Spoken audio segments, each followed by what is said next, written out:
Hello, Trailblazer fans, Blazers Edge readers. Welcome to the most recent holiday edition of the Blazers Edge Videocast. I am Sam Tongue, along with editor of the site, Dave Deckard. Dave, how are you doing here as we approach our next couple weeks of the holidays? Well, I'm doing real well. I am almost all ready for Christmas, all except the wrapping. The Blazers have been ready for a long time now, 21-4 record as we speak. That may change shortly. They're about to play the Cavaliers. One would assume that's going to be a win, and then they got a big game against Minnesota tomorrow night. All the excitement you could wish for, all the great results you could wish for, it's like holiday dreams come early. Yeah, it's been kind of Christmas since Halloween, it seems like, or since November. So certainly the team, and another point we want to make, Dave, as we speak, again, we are chatting just before the Cleveland Cavaliers game, but as we speak, Dave, the Portland Trailblazers are the best team in the National Basketball Association. I don't think you or I, in our wildest dreams, if with Santa on his sleigh, could he have delivered a 21-4 record in the first 25 games of the season. Yeah, I would have to sit on Santa's lap for a long time in order to be able to come up with that one. I'm not sure exactly how that happened, but hey, at this point, I think the Blazers will and should take it. It's fantastic. I mean, because it brings up a host of different changes in expectations, and you see it somewhat in how people are talking about and formulating their ideas of the team now. At the start of the season, it was, would this team make the playoffs? How well are they going to do, in terms of record or whatever? Now even the TNT crew seems to think that making the playoffs is going to happen. It's just a matter of how high the seed will be and how far they will go. It's a tricky thing, though, because then if you start thinking of them as contenders, then you have to start to change your own view on the season, which includes saying that if you're a contender, well, it almost doesn't matter what happens before Christmas or even before February. You really want to concentrate on the playoff run. So you got a weird melange of, is this a underrated team who's really excelling and should be celebrated without reservation, or are they now serious contenders who should be viewed in that light, and you kind of take a little bit of reserved approach? Me, I just feel like celebrating, but it's interesting seeing the discussion going on around this team really across the nation now. And that discussion continued this week, Dave. I mean, it was another one of those Trailblazer type weeks, and this week some huge storylines coming from the Trailblazers that we want to touch on here real briefly before we get to some other topics. LaMarcus Aldridge named Player of the Week again, his third time in the last 4 weeks. First guy to do that since LeBron in 2006. So it's been a while since someone has had the kind of month-long stretch that LaMarcus has had. Additionally, this week also, Damian Lillard with the buzzer beater, a huge comeback for the Blazers against the Pistons. They set the three-point record against Philly in that 139-point barrage. Pretty spectacular offensive performance. And then, also since we last spoke, Dave, the Blazers get a win in the rematch at home against Houston when LaMarcus had one of his best games as a Trailblazer, if not his best game as a member of the Trailblazers. So quite a week, Dave. Just those storylines. Wanted your thoughts here briefly before we get to some other notes. But again, the Blazers, the number one team in the NBA, and they're certainly keeping things exciting. Yeah, this week was everything that has happened in the season kind of compressed into a 7-day span.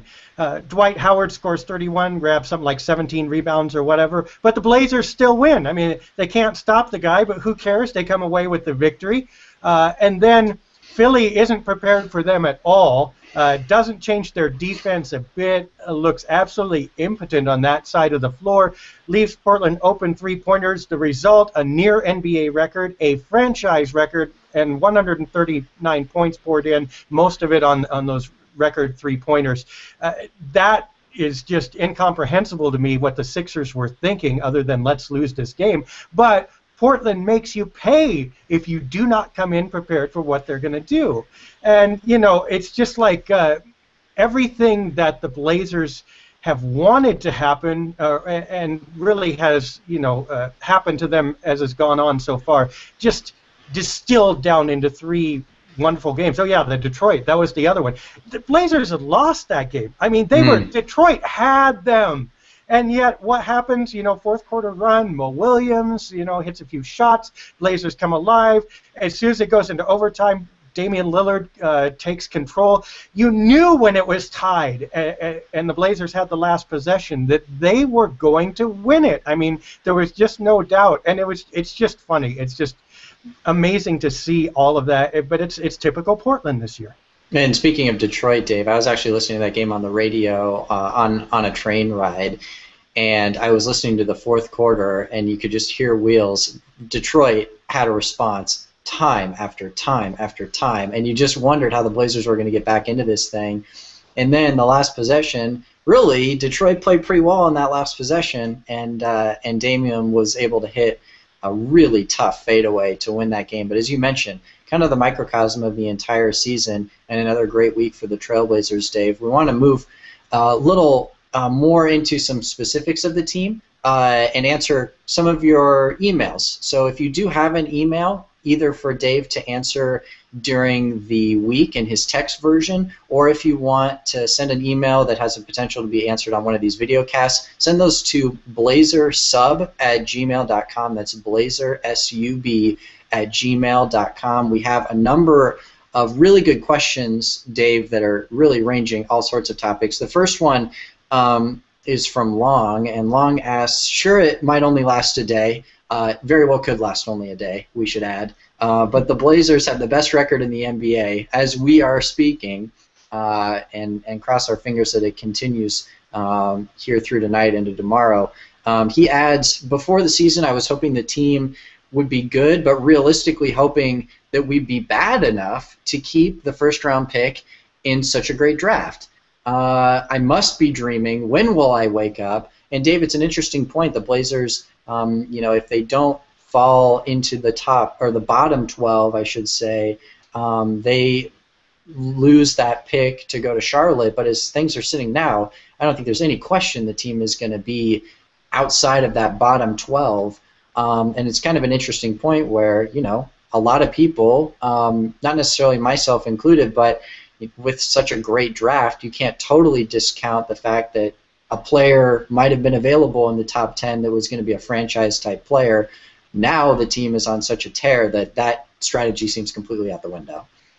Well, I mean, I don't think they mind giving Charlotte the 26th or the 28th pick right, of the draft. Exactly. I mean, that's how deep can the draft really be? But, it's just the expectations have changed. And, he said something about, pinch me and am I dreaming? Who cares? Who cares if you're dreaming? Don't worry about what's going to happen 2 months down the road. Don't worry about what happened last year or the year before. Enjoy the moment now. I mean, this is unprecedented in many ways in recent years in Blazer history. Even to be able to say the Blazers are on top of the league for a moment is something. Now, again, if you want to turn them into a contender or something like that, San Antonio doesn't give a rip if they're on top of the league in December or not. So, there's an asterisk to it. But why would you want to put that asterisk on there, borrowing tomorrow's potential troubles today, as if you were going to control the future by doing that? Forget that. Just say, Portland Trailblazers, #1 right now, baby. Let's celebrate and enjoy this. And that's all there is to it. And to add to that, I mean, we're almost a third of the way through the season, so this is a pretty big chunk that the Blazers have gotten through to get to this point. So, we're all wondering if they're going to be able to continue this momentum. But as you said, it's almost like forget it. I mean, let's enjoy it while it lasts. This is kind of butter at this point, considering we thought this team was going to be maybe a low playoff seed, and right now they are the playoff seed. That's right. in the West. So and there's a dichotomy that's going on here that I don't know if I mentioned before here, but I should. I hate this dichotomy. There are people who get into a camp and say, the Blazers are a fluke, blah, blah, blah. And there are people who get into the other camp saying, this start means the Blazers are world champions, blah, blah, blah. It's neither one. This is not a fluky start. They've earned this. They have done well. They have gotten some breaks, but they've taken advantage of every one of those breaks. So they're not a fluke. This is not an accident. They are doing really, really well. We don't know what that's going to portend in the future, but why do we need to do that? Why aren't we able to just live in the now and say, who's the #1 team in the West and who's the #1 team in the league for the moment? It's the Blazers. Take that, national TV people who never show them and blah, blah, blah. Right now, we are #1. That's it. That was quite a take, Dave. Well, hey, you know, it bothers me that people either want to denigrate. Well, both ways are really denigrating it. The planning for the future, saying they're world champs, discounts how far they are from actually having done that, and that's a lot. That's an immeasurable mountain compared to even a third of the season. Okay, but it also kind of discounts the importance of that they just did this. Who cares what you did? We want you to be world champions, or we're going to call you a failure. This is not a failure. This is really good. And the same people, the fluke people, are doing the same thing. I mean, it drives me up a wall. They're for real right now. Best record, cannot take that away as of December, whatever this is when you see it. So be it, done. Also a team that hasn't won, or a franchise that hasn't won a playoff series since 2000. So, you know, you're talking to a fan base that, yeah, I think will take pretty much anything at this point. Couple other questions, Dave, specifically about the Trailblazers. First one is about Mo Williams, and you had mentioned to me before we came on, there's probably about a half dozen questions that are coming in about Mo, basically asking, is he helpful or not? Is he good or not? I mean, what sort of role, you know, it's pretty obvious what Mo's role has been on this team, and that's to come in and spell the guards and to basically be a scorer. I mean, he's certainly not coming in to be a stopgap defensively. So wanted your thoughts, or at least the readers wanted your thoughts on Mo Williams. Where, you know, is he a good fit? Is he a player that is a positive contributor to this team? Questions like that. Wait a minute. You don't want my thoughts, Sam? I heard that in there. I can wait. You sure you want it? Oh, yeah. You know, I think I probably know your thoughts, considering we've been doing this for a while. But I'm interested. Okay. I am the voice of the people, Dave. That's what I'm here for. Okay, voice of the people, here you go. This is how I put it in a comment section, I think, after one game or something like that, and I think it's accurate. Those who say that Mo Williams stinks, especially statistically, are fairly correct, okay? He's not a statistical wonder at this point. However, he stinks in exactly the way the Blazers need right now. So for them, he's good. I mean, look at again, the Detroit game. They were suffering going into that fourth period, and Mo had a horrible night. But he hits 2 or 3 shots in the fourth quarter, gets them back alive like those paddles clear, you know, and all of a sudden the offense is running, the point gap has closed, and they win the game.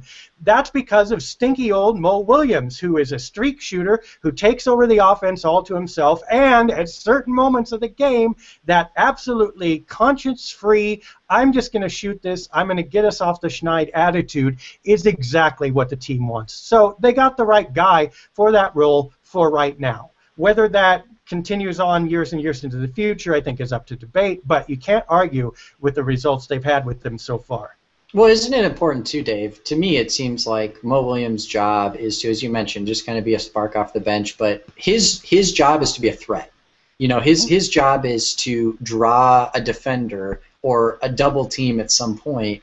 I don't know how often he's doing that, but I think, to me, it seems like his job is go out there, dribble the basketball everywhere, draw the attention to you, make people pay attention to when you're shooting, and let guys like Thomas Robinson and Joel Freeland, who have been doing really a remarkable job of banging the boards, especially the offensive boards when you want to talk about Robinson, you know, draw the attention to you. You know, he's a guy that can create second chance points, and as you mentioned, if he gets hot, he can't miss. And it's the type of player that the Blazers, other than maybe LaMarcus Aldridge, he's kind of the guy that if he gets hot, you can't guard him. And at this point, it seems like just having any attention on him seems to be a win for the Blazers. It's a brilliant point, Sam, that you make. I mean, look who's out there with him most of the time. Yes, the Blazers still keep a starter on the floor, often Damian Lillard. But what is the alternative for Mo? Is he going to pass to T-Rob in the post? No. You know, it's like Stotts is saying, okay, I'm putting the bench guys in. We're going to give the starters a rest. The real game will resume in about 3 minutes. Meanwhile, Mo, go keep us afloat out there. And he does, and it's working. So you don't judge him the same way you would, say, if Damian Lillard got injured and Mo was the starting point guard doing this stuff. I mean, you'd wring his neck because he'd be keeping the ball away from everyone. Who's he keeping the ball away from on the second unit? Nobody. Joel Freeland. I mean, that's not. I mean, God bless Joel. He's done really well. I think the Joel Freeland lovers aren't a big fan of what you just said there, Dave. Well, he's just not an ISO player. Neither is T-Rob. My God, watching Thomas Robinson in isolation just makes me lose what little of my hair I have left. Because he's gonna, you know the story. He's gonna make 7 spin moves and end up barfing up some kind of shot that sprays off the rim in a random direction. And T-Rob is great at what he does, but it's not what Mo does. So Mo gets a free pass on all the crap as long as he's playing with those guys, and as long as occasionally that ball goes in the bucket and the Blazers are winning. You know, Dave, we've talked quite a bit on this off-air about how you need to. We're going to try to get back to the Dave diagram segment. After that explanation, I cannot wait for the Thomas Robinson diagram of what he is doing offensively.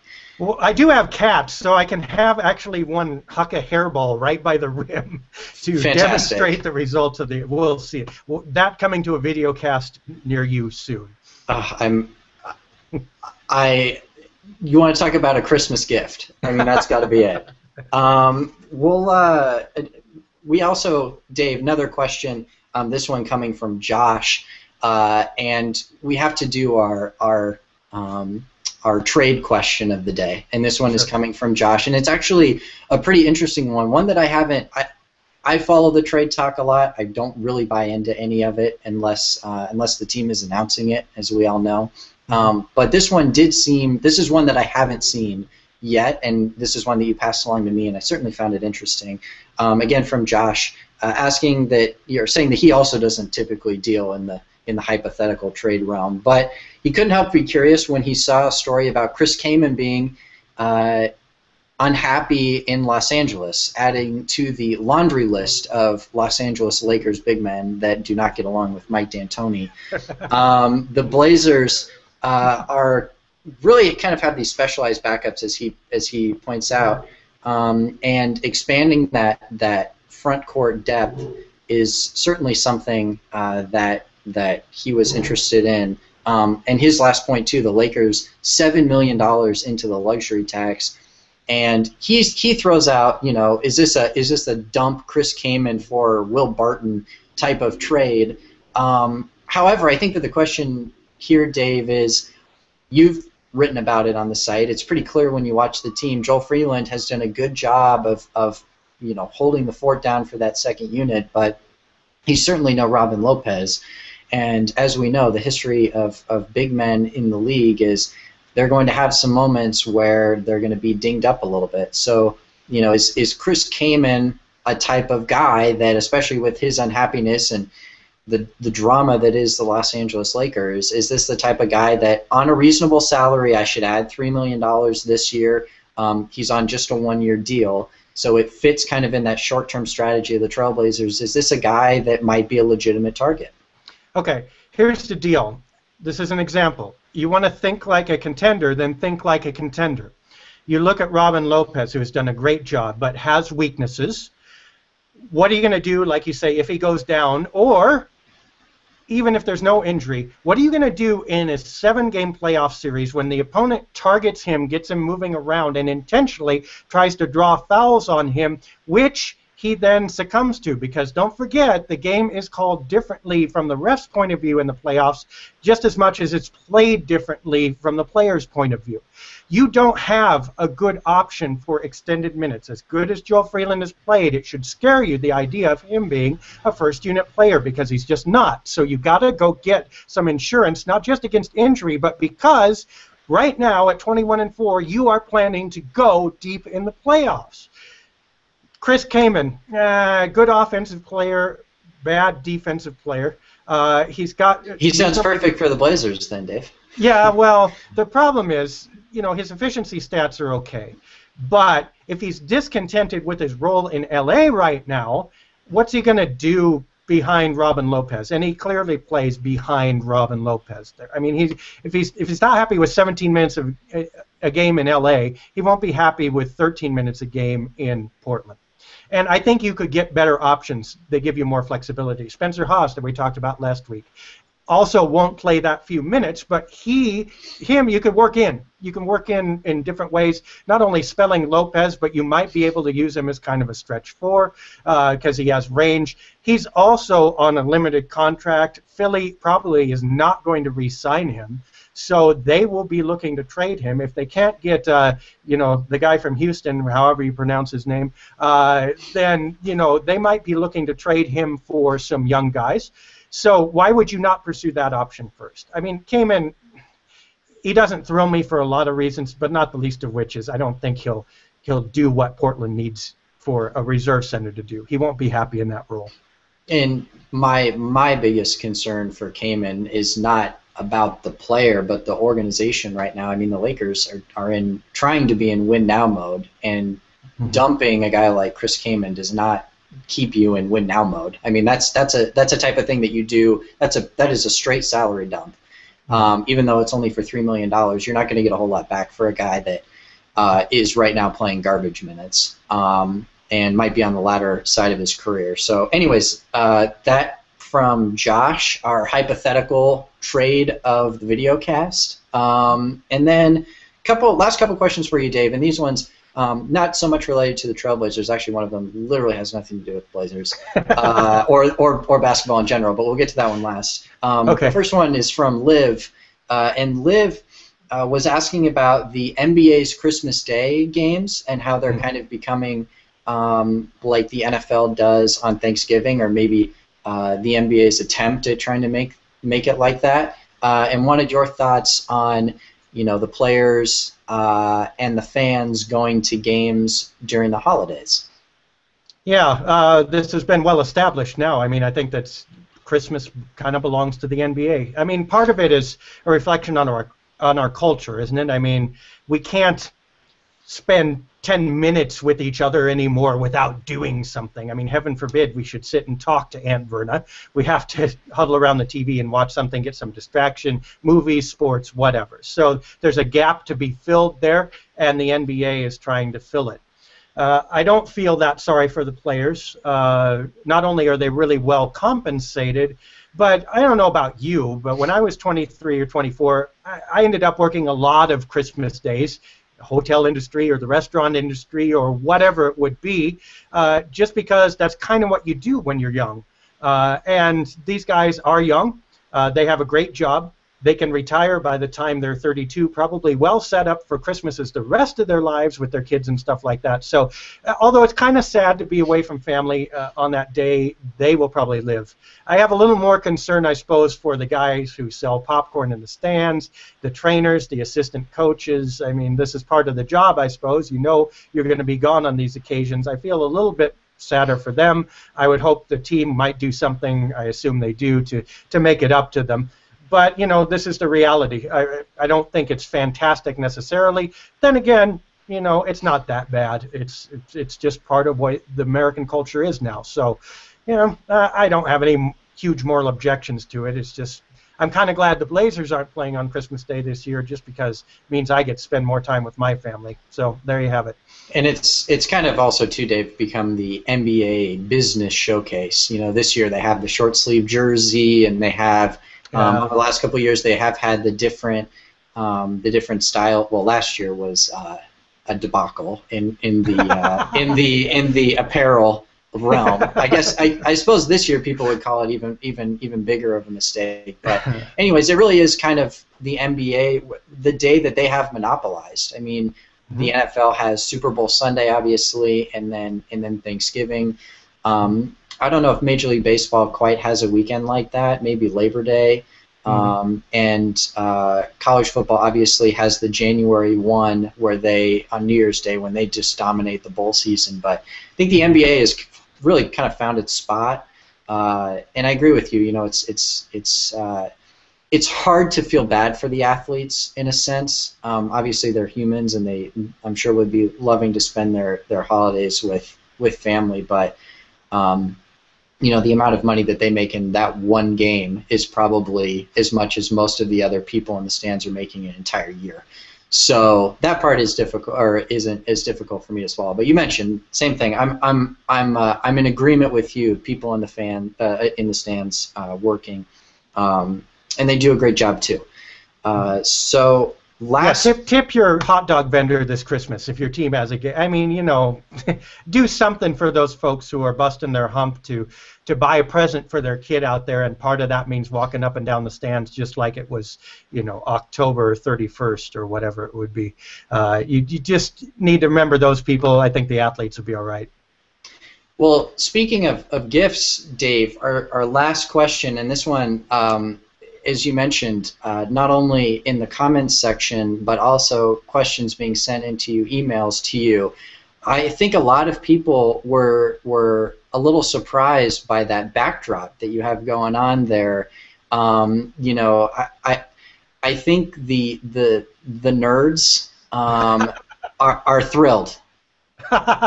And not only that, I think Blazer fans, Blazers Edge readers in general, just love to see not only you, but that scene that you have going on back there. I know there's a story behind it, so yeah, the people want to know what's going on. The games look better than I do on camera, I'm sure. Yeah, this is. It just so happens that my computer desk has moved since the first videocast we did. And now it's in front of the game collection. I have a desktop, so this is where we sit. But the game collection is extensive. I can move out of the way here. You're only seeing part of it. I'm not sure how much I can pan the camera here, but it goes over and up and down a couple shelves. And basically, I use these for my work, oddly enough. I work with kids, and I work in a small town, which means we have a common issue in a small town that there are people participating in sports and what have you, but that's not everyone. And the people who aren't participating in those kind of structured activities don't have a lot to do after school, et cetera, et cetera. Even the people who are participating in sports, one of the things about sports nowadays is it's obsessive, it's all-consuming. And so they don't get to spend a lot of time self-directed without an adult telling them what to do or whatever. So long story short, about 7 years ago, someone was seeing a modest game collection that I had, some of the kids, and was like, hey, can we play that? And sure. So we did, and that grew into a gaming group, and now we're in the second or third generation of it, little brothers and what have you come by. We often play games, whatever they choose, and it brings them together in a way that's social, but not directed, and they get to learn respect for their opponent or whatever, because it takes several people to play games, and it's not like you can get up and leave and have the game be the same. You have to finish it out. So they learn a lot of things that they don't learn either from video games or sports or what have you, and the collection has grown. Now I would guess, I haven't counted, but we're probably up over 160 games. Picked up bit by bit. If you need any gaming advice on what's good, you can always ask. You know, if you have old games in your attic at home, you might want to email me. We're not much into the Monopoly and the common ones, but I know some of you as kids were sitting down with Diplomacy or what have you. If those are collecting dust in your attic and you don't have anything to do, you don't want to play them anymore, those are almost impossible to get nowadays. So give me an email. Maybe we can arrange an exchange or something like that. Anyway, that's the story behind the background. Technically speaking, it is work. They are not tax deductible, unfortunately. But every game you see back here has been played by some kind of teenager with loving hands, and it's a great thing. It's really exploded. So that's the story. Well, personal story for you, Dave, and this is one that one of my friends actually pointed out when he was watching the video cast. There's a game right behind your head called Shadows over Camelot, Mm-hmm. and my friends and I would, when we were coming back from college, we would come back and go to someone's house and play Shadows over Camelot. So Mm-hmm. I also noticed that when the first day that you moved. So that's awesome. I'm guessing then, Dave, same email, blazersub@gmail.com, the place that they Yeah. can contact you for that. That'd be great. I mean, I'm not that I'm begging, but it gets kind of spendy after a while. So, like I said, if something's collecting dust in your house that you think we might be interested in, that you want kids to play, just email me. I remember those days when I was a kid, and they're kind of irreplaceable. So, what are you doing for Christmas, Sam? Fill us in on the Sam Tongue Christmas Bonanza. Yeah, the Bonanza. As I mentioned last week, I'm in northern Indiana now, so I'm actually leaving on Saturday, spending the day in Chicago, and then I'll be going home for a couple days and visit the family. And you talked about the young folks that work on Christmas. I'm not working on Christmas, but flying home on Christmas. So that's kind of my plan. Head back to Southeast Portland, as I mentioned, and so it should be good. See family and friends and stuff. A lot of us just recently graduated from college, so and are now steadily gaining employment, as most people know how the drill how it works. Hmm. So it'll be good to catch up, and that's life of the Tongue family. So It changes. It develops. Like Christmases are never the same. I'm a dad now, so I got a 6-year-old and a 3-year-old, and this is her first Christmas to 3-year-olds that she's going to know what's going on. So it's a big one in our house, and we're having lots of fun. And they're playing with the Christmas train as we speak, and so it evolves. It goes quick. But enjoy your holidays, Sam, and thanks for the work you put in on the video cast. These have been great, and I appreciate having you along. hey, well, thank you, and it's been fun. To the viewers, if you've made it this long with us, appreciate all of your input as well. We're gonna take if people are wondering about my backdrop, they've been saying it kind of looks like a closet. I have kind of a setup here. You can see some of my Blazer stuff. The Bill Walton Beanie Baby there, basketball hat. I've got there's the bobbleheads back there too. The Brandon Roy and Greg Oden bobbleheads. So, anyways, we're going to be off the next couple of weeks for the holiday, but we will be back as soon as we can with another edition of the Videocast. Again, thanks everyone for your emails today. If you want to send an email to us, again, these emails are going not only for this Videocast, but also the couple times a week that Dave is writing his own mailbags. So send those to blazersub@gmail.com, blazersub@gmail.com. Same goes if you have any games that you want to donate to Dave. That's the place to do that. I'm sure there will be people in the comments section talking about that. So happy holidays from us at Blazers Edge. For Dave Deckard, I am Sam Tongue. We will see you all next time here on the Blazers Edge Videocast.